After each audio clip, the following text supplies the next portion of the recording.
అందరికీ నమస్కారం. తన్వి చెప్పే కథలకు స్వాగతం. ఈరోజే మొదటిసారిగా మా ఛానల్ చూస్తున్నట్లయితే ప్లీజ్ లైక్ చేయండి, షేర్ చేయండి, సబ్స్క్రైబ్ చేసి మమ్మల్ని సపోర్ట్ చేయండి. ఈరోజు గురువారం. ఎవరైతే భక్తి శ్రద్ధలతో ఈ కథ వింటారో వారికి గురుబలం లభిస్తుంది. అనుకున్న పనుల్లో విజయాన్ని సాధిస్తారు. పూర్వకాలంలో జంబాసురుడు ఘోర తపస్సు చేసి బ్రహ్మదేవుణ్ణి మెప్పించి అనేక దివ్యవరాలు పొందాడు. శివుణ్ణి మెప్పించి అనేక దివ్య ఆయుధాలు పొందాడు. వీటి గర్వంతో సమస్త లోకాలు జయించాలని, సకల సంపదలు పొందాలని ఆశ కలిగింది.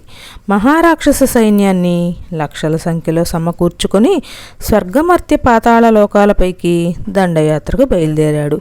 ముందుగా సరాసరి స్వర్గలోకాన్ని చుట్టుముట్టాడు. దేవాసురులకు భీకర సంగ్రామం కొన్ని సంవత్సరాల పాటు జరిగింది. జంబాసురుడు అతని సైన్యము వరమహిమల వల్ల నానాటికి బలపడుతుంటే దేవ సైన్యం క్షీణిస్తోంది. చివరికి దేవతల ఓటమి అంగీకరించి స్వర్గలోకం విడిచిపెట్టి పలాయనం చెత్తగించారు. జంబాసురుడు స్వర్గసింహాసనాన్ని ఆక్రమించి అధిష్ఠించాడు. తలొక దిక్కుగా పారిపోయిన దేవతలు ఒకానొక పర్వతారణ్య ప్రాంతంలో గుమిగూడారు. అది వాలకీల్యాది మహర్షులుండే అరణ్యం.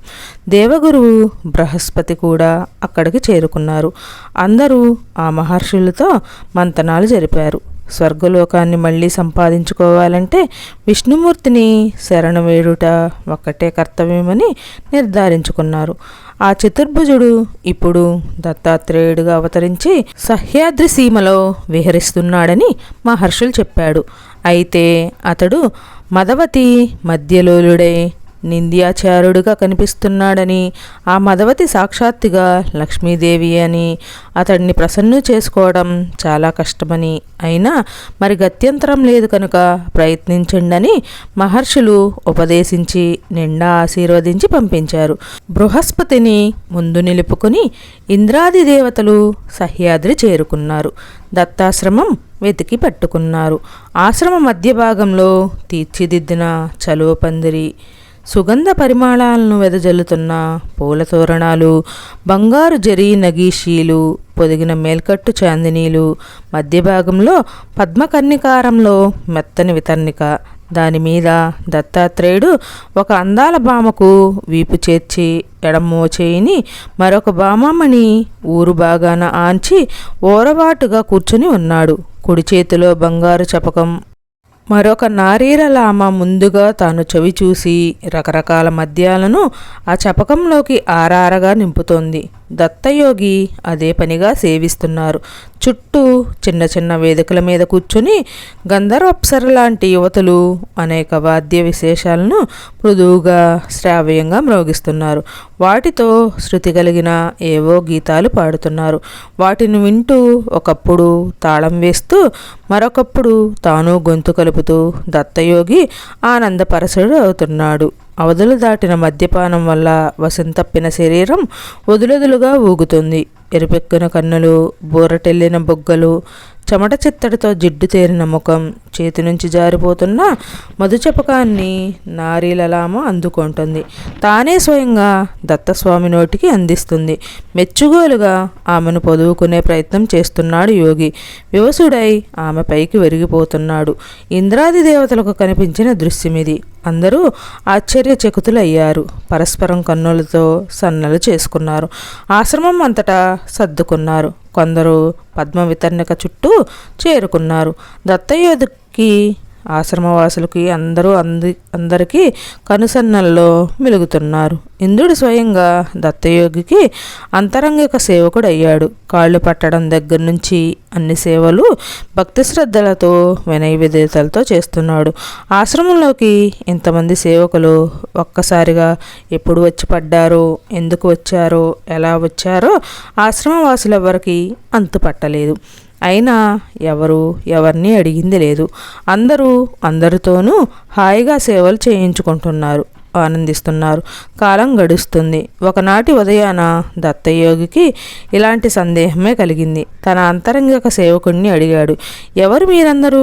ఎందుకు మాకు ఈ సేవలు చేస్తున్నారు? మీ రూపురేఖ విలాసాలు చూస్తుంటే దైవంశ సంపూతుల్లా కనిపిస్తున్నారు. మీ వినయ విధేయతలు, సేవా తత్పరతలు మమ్మల్ని అందరినీ ఆనంద పరవశులను చేస్తున్నాయి.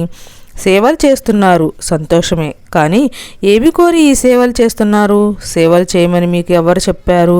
అసలు ఎక్కడి నుంచి వచ్చారు? దత్తయోగి ఇలా ప్రశ్నల పరంపర కురిపిస్తుంటే దేవేంద్రుడు మరింత చెరువుకి వచ్చి సాష్టాంగపడ్డాడు. సన్నిధిలో నిలబడ్డాడు. చేతులు కట్టుకొని ఊర్ధ్వకాయాన్ని వినమ్రంగా రవ్వంత ముందుకు వంచి తుంపుర్లు యోగేంద్రుడి మీద పడతాయేమో అనే శంకతో తన అరచేయిని నోటికి గూడులా అడ్డుపెట్టి బదులు పలికాడు. దత్త యోగేంద్ర, అన్నీ తెలిసే ఏమీ ఎరగనట్టు మీరు ఇలా ప్రశ్నించడం విడ్డూరంగా ఉంది. అయినా మీరు అడిగారు కనుక నేను చెప్పాలి. మనవి చేస్తున్నాను. స్వామి, నేను దేవేంద్రుణ్ణి. ఈ పరిచారకులు అందరూ దేవతలు. జంబాసుడు స్వర్గలోకం మీద దండెత్తి మమ్మల్ని పారద్రోలాడు. స్వర్గసీమను ఆక్రమించుకున్నాడు. దిక్కుతోచక మేమంతా నీ సన్నిధికి చేరుకున్నాము. మిమ్మల్ని సేవిస్తూ మీ అనుగ్రహం కోసం ఎదురు చూస్తూ కాలం గడుపుతున్నాము. ఈనాటికి తమకు దయ కలిగింది. ఆ జంబాసురుని ఓడించి మళ్ళీ మా రాజ్యం మాకు అప్పగించండి. యజ్ఞయాగాది కర్తృవులు సజావుగా సాగే అవకాశం కల్పించండి. దానికి మీరొక్కరే సమర్థులు. ఇంకా ఎవరి వల్ల ఇది సాధ్యం కాదు. అనుగ్రహించండి. ఏమిటి, నువ్వు దేవేంద్రుడువా? వీరంతా దేవతల? ఆశ్చర్యంగా ఉంది. అష్టదిక్పాలకులకి అధిపతివి. నీ సేవలు నేను పొందడమా? అపచారం. నేనొక సాధారణ తపస్విని, అందున ఆచార భ్రష్టుణ్ణి. నీ సేవలు నేను పొందడం గాని నీ దేవతల సేవలు మా ఆశ్రమవాసులు పొందడంగాను తగన పని. తెలియక జరిగిన పొరపాటు. ఈ క్షణం నుంచి మీరందరూ సేవలు విరమించండి. మీకు మేమంతా సేవలు చేస్తాం, తరిస్తాం. నీ సామ్రాజ్యాన్ని జంబాసురుడు ఆక్రమించాడంటున్నావు. దాన్ని తిరిగి పొందడానికి సహకరించమంటున్నావు. తప్పకుండా మేమంతా సహకరిస్తాం. నీకు తెలుసు కదా మేమెంతటి యుద్ధవీరులమో. అందుచేత రణరంగానికైతే రాలేం, కానీ మీ వెంట ఉండి శిబిరాల్లో క్షతగాతులకు సేవలు అందించగలం. ఈ పాటి సహకారం అందించడానికి మేము ఎప్పుడూ సిద్ధమే. నిజానికి అది మా అదృష్టంగా భావిస్తాం. దీనికి మీరు అభ్యర్థించాలా? ఆజ్ఞాపించండి. అంతటి సువర్ణావకాశం మాకు కలిగించండి. దేవతలకి సహకరించడం కన్నా తపస్సులకు కోరవలసిందేమిటి ఉంటుంది? దత్తయోగేంద్ర, ఇది చాలా అన్యాయం. మాటలతో మమ్మల్ని మభ్యపెట్టాలని చూస్తున్నారు. స్వామి, ఇప్పటికే అన్ని విధాలా నలిగిపోయాం. కాపాడవలసిన నాదుడే పరాచికాలాడితే మేమేమైపోవాలి? మీరు అనుగ్రహిస్తే స్వర్గలోకం మళ్ళీ మాకు దక్కుతుంది. లేదంటే ఇక్కడే ఇలాగే మీ సేవలో ఉండిపోతాం. ఇంతకన్నా గొప్ప ఆనందమేది ఆ సింహాసనంలో లేదు. కాకపోతే నా విధులు నేను నిర్వహించాలి గనక, యజ్ఞయాగాదుల్ని సక్రమంగా జరిపించాలి గనక, ఈ బాధ్యతల్ని అలనాడు మీరంతా నాకు అప్పగించారు గనక, దుర్మార్గంగా అన్యాక్రాంతమైన స్వర్గలోకాన్ని, అది రాక్షసమైన స్వర్గసీమను మళ్ళీ నాకు అప్పగించమని అభ్యర్థిస్తున్నాను. తమరు దయమాలి నాతో ఆడుకుంటున్నారు. నా అదృష్టం ఇలా ఉంది. ఏం చేయను? నన్ను నమ్ముకొని ఈ దేవతలు కూడా అగచాట్లు పడుతున్నారు. దేవేంద్ర, నన్ను, నా మాటల్ని అపార్థం చేసుకుంటున్నావు. నిన్ను నొప్పించడం కానీ పరాచికాలు ఆడటం కానీ నా ఉద్దేశం కాదు. నేను అంతటి వాణ్ణి కాను. నేనేమన్నా ఉపేంద్రుడినా? ఇంద్రుడితో పరాచికాలాడటానికి సాధారణ తపస్విని. చూసావు కదా నా దినచర్య. ఎంతటి భ్రష్టాచారుణ్ణో గ్రహించే ఉంటావు. మద్యపాన రతుణ్ణి, మదవతీలోలుణ్ణి, సంయోగమే తప్ప యోగమంటూ ఎరుగనివాణ్ణి. ఇదే తపస్సుగా, ఇదే అద్వైత స్థితిగా మరిసిపోతున్నవాణ్ణి. ఈ పాటి ఇంద్రియాలనే జయించలేని నేను ఇంద్రుడికి సహకరించడమా? విడ్డూరం. కష్టాల్లో ఉన్నావు గనక ప్రతి గడ్డిపోచ నీ కంటికి ఇలాగే కనిపిస్తుంది. సహజం. కానీ నా శక్తి ఏమిటో నేను తెలుసుకోవద్దు. అందుకని మరోసారి చెబుతున్నాను. ఆ రాక్షసులేమిటో, ఆ యుద్ధాలేమిటో మీరే చూసుకోండి. మేము అందించగల సేవలేమిటో మాకు ఆజ్ఞాపించండి. ఆనందంగా చేస్తాం. వద్దు స్వామి వద్దు, నీ పరీక్షలు నేనింక తట్టుకోలేను. నువ్వు జగన్నాథుడివి, శ్రీమన్నారాయణుడివని నాకు తెలుసు. ఈ నారీలలామ సాక్షాత్తు లక్ష్మీదేవి అని నాకు తెలుసు. ఈ విలాసిని బృందం, ఈ మద్యపానం ఇదంతా నీ మాయ అని నాకు తెలుసు. భక్తుల్ని ఎంతగా పరీక్షిస్తావో, ఎలా బురుడీలు కొట్టిస్తావో నేను ఎరుగుదును. ఎవరు నీవు? ఎందుకు సేవలు చేస్తున్నావంటే నన్ను అనుగ్రహించడానికి అని సంబరపడ్డాను. పరీక్షలు ముగిశాయి అని అనుకున్నాను. ఇది ఇంకో రకం పరీక్ష అని తెలుసుకోలేకపోయాను. అనగాత్మ, నువ్వు యోగీనాం యోగివి, ఋషీనాం ఋషివి, కవీనాం కవివి. నీకు అసాధ్యమంటూ లేదు. సంకల్పించాలే కాని సమస్తము నీ అధీనంలోదే. ఈ దీనుణ్ణి కనికరించి స్వర్గసింహాసనం మీద పునఃప్రతిష్ఠని చేయాలి అనుకోవాలే గాని అది నీకు క్షణాల మీద పని. ఎందరెందరో మహారాక్షసుల్ని చిటికలో తుదముట్టించిన వాడివి. జంబాసురుడు నీకొక లెక్క. నిజంగా మా సేవలు నీకు నచ్చి ఉంటే దయచేసి ఈ ఉపకారం చేసిపెట్టు. లేదంటే నీ సేవలో ఇలాగే మరికొంతకాలం గడిపే అదృష్టం కలిగించు. అంతేకాని కళ్ళబుల్లి మాటలు చెప్పి మమ్మల్ని తప్పించుకోవాలని అనుకోకు.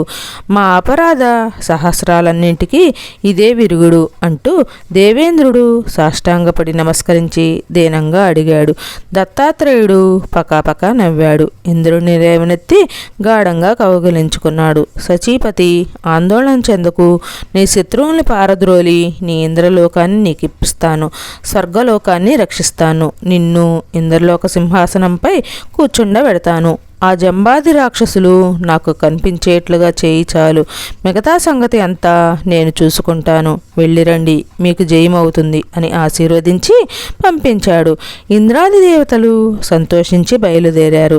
జగన్నాటక సూత్రధారి ఈ విష్ణుమూర్తి రాక్షస బాధల్ని తప్పించడానికి ఎప్పటికప్పుడు ఏదో ఒక ఉపాయం పన్నుతూ ఉంటాడు. ఏదో ఒక కొత్త నాటకం ఆడుతూ ఉంటాడు. ఈసారి ఏమి చేయ సంకల్పించాడో చూద్దామని అనుకుంటూ స్వర్గలోకం సమీపించారు. నందనవనంలో, పొదరిళ్లలో, చెట్ల నీడల్లో, దివ్య భవనాల్లో దేవకన్యలను, అప్సరసలను బలాత్కరిస్తూ క్రూరంగా హింసిస్తున్న రాక్షసులను చూశారు. అన్ని వైపుల నుండి ఒక్కసారిగా చుట్టుముట్టి హై హై హే హే అంటూ దేవతలు రాక్షసుల మీద విరుచుకుపడ్డారు. రాక్షసులు కూడా సన్నద్ధులై తిరగబడ్డారు. దేవతల్ని తరిమి తరిమి కొడుతున్నారు.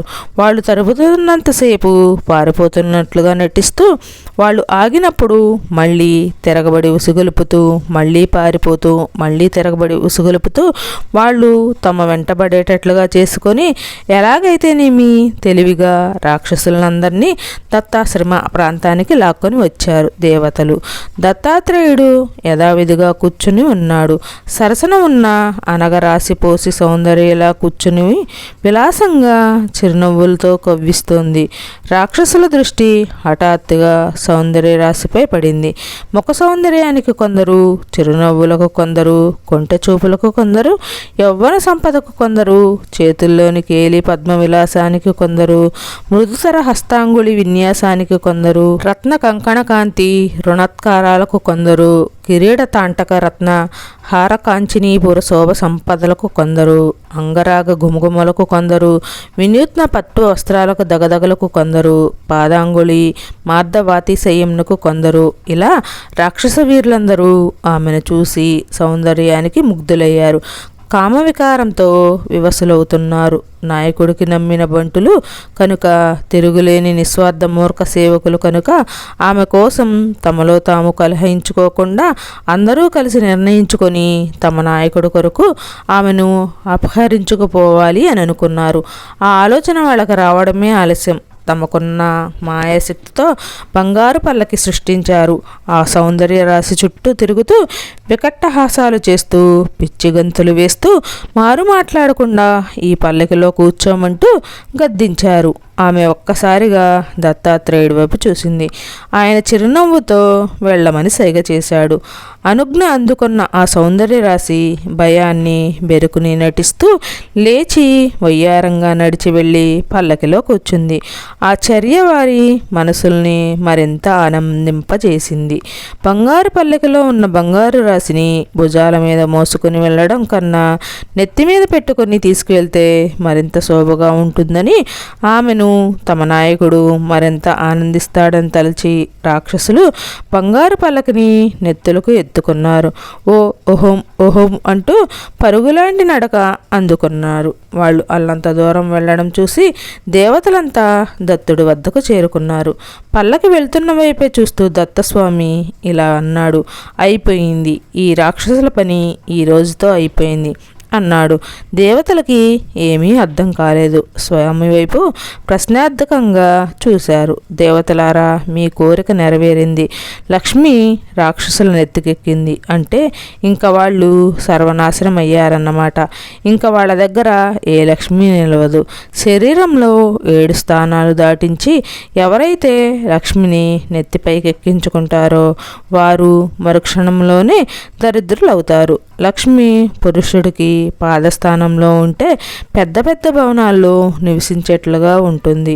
కటిక స్థానంలో ఉంటే మణిమాణిక్యాలు అతి విలువైన వస్త్రాలను కలిగి ఉంటుంది. లక్ష్మి గుహ్యంలో ఉంటే భార్యా సౌఖ్యం కలిగిస్తుంది. సందిటలో ఉంటే సంతాన సంపద కలిగిస్తుంది. లక్ష్మి హృదయ స్థానంలో ఉంటే అభిష్టాలు సిద్ధింపజేస్తుంది. కంఠ ప్రదేశంలో ఉంటే విలువైన రత్నాల హారాలు ధరింపజేసేటట్లు చేస్తుంది. లక్ష్మి ముఖస్థానంలో ఉంటే భోజన సౌఖ్యం, మాటకారితనం, కవన శక్తి, అమోఘ వర్చస్సులు ప్రసాదిస్తుంది. ఈ 7 స్థానాలు దాటి లక్ష్మి శిరస్సుకు ఎక్కిందంటే ఇక అతన్ని విడిచిపెట్టి వెంటనే వెళ్ళిపోతుంది. వెంటనే మరొకరిని ఆశ్రయిస్తుంది. ఇది లక్ష్మి యొక్క నియమం. మీరే చూశారుగా, వీళ్ళు లక్ష్మిని నెత్తి మీద ఎక్కించుకొని వెళ్తున్నారు. ఇంకా కొద్ది క్షణాల్లోనే వాళ్ళని విడిచి వస్తుంది. సామ్రాజ్యలక్ష్మి, విజయలక్ష్మి మిమ్మల్ని వరించడం తథ్యం. ఇదే తగిన సమయం. త్వరపడండి. మీరు మీ శస్త్రాస్త్రాలతో రాక్షసుల మీద విరుచుపడండి. ఇప్పటికే వారు నిర్వీరులై ఉన్నారు. ఇప్పుడు మీరు వారిని జయించడం చాలా తేలిక. బయలుదేరండి. దేవతలు తమ తమ ఆయుధాలు ధరించి రాక్షసుల వెంటబడ్డారు. దొరికిన వాణ్ణి దొరికినట్లుగా చావబాదారు. అదేమిటో రాక్షసుల వీరుల నుంచి ఏ కొద్దిపాటి ప్రతిఘటన ఎదురు కాలేదు. అందరూ నీరసంగా వేలాడుతూ ఉన్నారు. జీవోత్సవాలుగా దేవతల చేతికి చిక్కుతున్నారు. దేవతలు ఆనందంతో అరటి చెట్లని తెగ నరికినట్లుగా నరికేశారు. చివరకు జంబాసురుడు కూడా ఇంద్రుని వజ్రాయుధం వేటుకి నేల కొరిగాడు. లక్ష్మీదేవి బంగారు పల్లక నుండి ఎగిరివచ్చి దత్తుడి చెంతకు చేరింది. దేవేంద్రుడు తన సింహాసనం అధిష్ఠించాడు. ఇంద్రుడు వెంటనే దత్తాశ్రమునకు వచ్చి దత్తుని ముందుట నిలిచి సాష్టాంగ నమస్కారం ఆచరించి స్తుతించాడు. దత్తాత్రేయుడు సంతోషించి ఆశీస్సులు ఇచ్చి పంపించాడు.